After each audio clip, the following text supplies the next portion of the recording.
suspended ANC MP Mervyn Dirks wants Parliament's public finance watchdog, that is Scopa, to investigate. So let's get the views then of political analysts. Always good to have Sanusha Naidu with us. Sanusha, morning to you, and I suppose many are going to criticise the ANC for taking action against Dirks because one would have imagined internal oversight.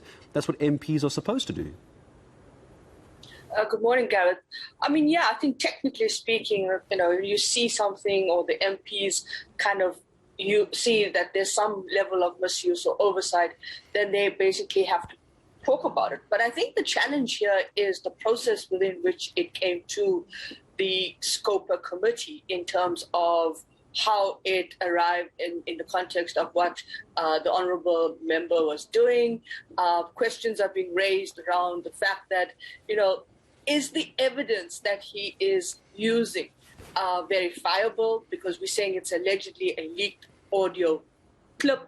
There's a context to it. And what Scopa has to do now is to verify this in terms of asking the president to come and reflect on that or provide more context and respond to that. But at the same time, they'll have to basically be careful and see whether or not that leaked audio, in what context it was made. I've seen and read paraphrases of it, and it seems to be that the president says he'd rather fall on his sword than say that the ANC had misused public funds for internal elections and so forth. Now, they've got to establish what was the context. They've got to establish whether that money was, in fact, used or misused for the ANC. And all of this means that the process in itself has to now then be verified. So I think what you saw with the head of the Scopa talking about yesterday was that,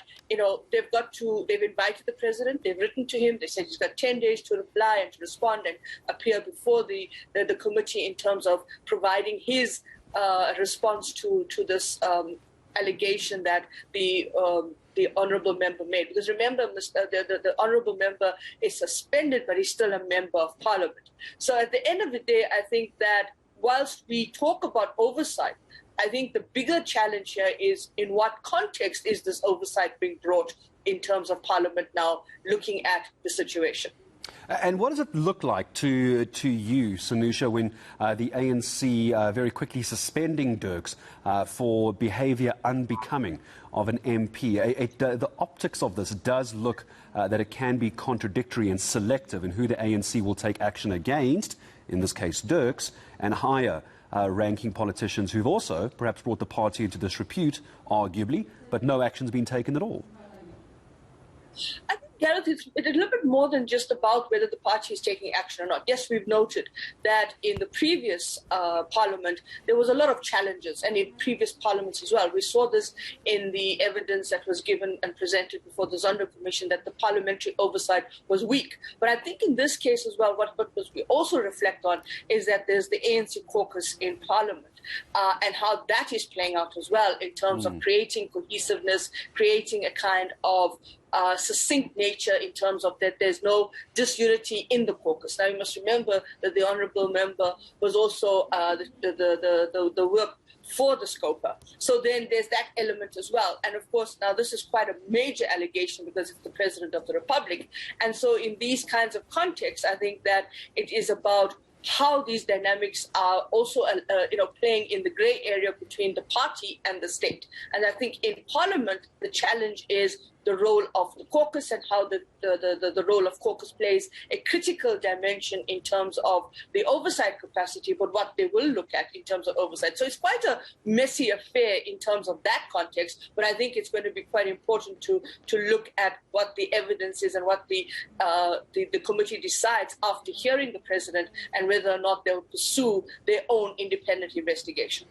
Without a doubt, though, last question to you, Sanusha. It's going to raise questions around MPs within the ANC perhaps second-guessing themselves in future if they want to question anything that the upper echelons of the ruling party are doing.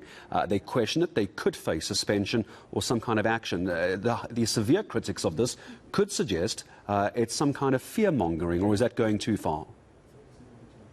Well, I think it's always been the dynamic within the parliamentary setting that the political parties, or even in the context of the caucus in Parliament, the ANC caucus, it's always played to this idea that there is a set of unification, that there is this context, that they keep a cohesiveness. Remember that when they had to vote on the no confidence ballot, when Parliament was asked to vote on the no confidence of the previous president, Zuma, you kind of saw they came together. And then when they needed to basically say to him, you know what, you need to leave office, they came together again. I think this time around the stakes are rather high, as you rightly put it, but it's also about the fact that we are in an ANC elective conference here.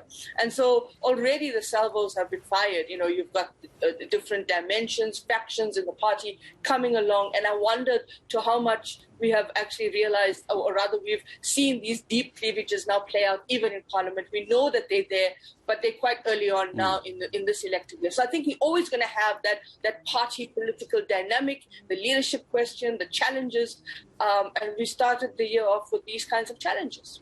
Yep, the challenging of leadership, I think, is perhaps one of the biggest talking points at the moment and how that gets done. But Sanusha, always good to have you here on the South African Morning, a political analyst, Sanusha Naidu, joining us here on the South African Morning.